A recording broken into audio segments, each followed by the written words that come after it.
Hey Crestwood, happy Wednesday to you. Hope you all are doing well and staying dry in this crazy weather that we're having. As any old man would say when this happens, we really needed this. And we did, but still, be safe out there. I am so glad to be with you and to bring you this devotional for Wednesday, October 29th. So there is the day we plan, and then there is the day that happened. So I had several things on my bingo card today. Lunch with a friend, coffee with a church member, meeting tonight, dinner with our young adult gathering. Those were all on my bingo card. What was not on my bingo card today was a dead battery when I came out to start my car. And so I am waiting for AAA to come and check out my battery, probably replace it, because this is the second time in a few weeks this has happened. And so I have spent the last few minutes rearranging schedules, postponing meetings, doing all the things that you do when life happens. And my initial reaction was probably what you would expect, and it may be your initial reaction. There were a few words said, which I will not repeat here on this Christian-based devotional.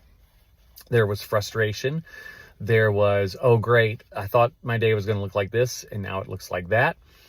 And then there was making the call to AAA and all the things that you have to do when things don't go your way. But isn't that life? When things like this happen for me, it's like, well, wait a second. This isn't what I had planned. This is not what I want to happen.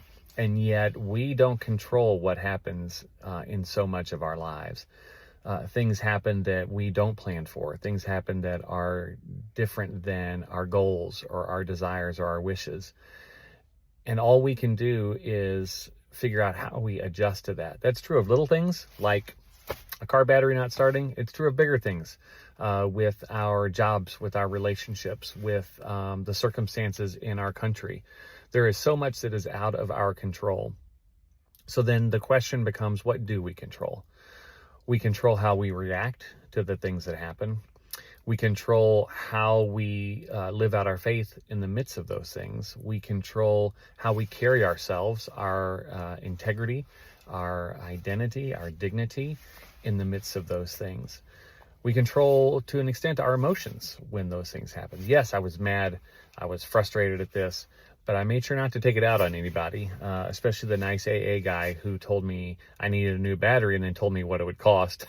And I was like, oh, okay. Again, not on my bingo card to pay for a new battery, but that's what has to happen. So these situations can be so frustrated, but they happen every day, don't they? Something happens every day that is different than what we had planned. Something happens every day where we thought it was going to go this way, and instead it goes this way. And you'd think we'd be used to that by now. But I think especially those of us who have the privilege of resources available to us, we can develop the illusion more readily that life should go our way. And so when there is a medical crisis or there is something else that deviates from our plan, we can get frustrated, we can get angry, we can ask, why God, why me, why is this happening?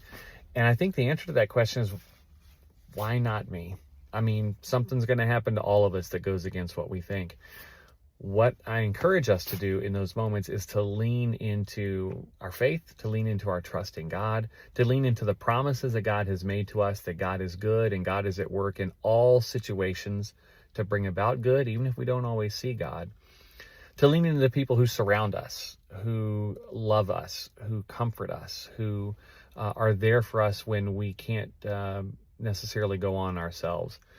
Having those people around you makes all the difference in the world. We need those people, and we need to be those people for others, because the only way we make it through this day, the only way we make it through this week, this year, this life, is together, is working together to support each other and love each other. There is so much in this world that tries to tear us apart, that tries to divide us into factions, into sides, that tries to get caught up in the drama.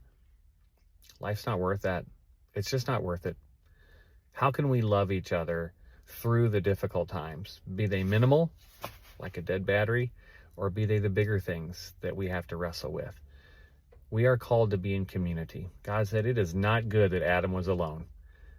And so how can we be a community to each other? How can we love each other, support each other as we go through whatever difficulties this day brings us? My prayer for you, Crestwood, is that you have a great day and that your car battery works.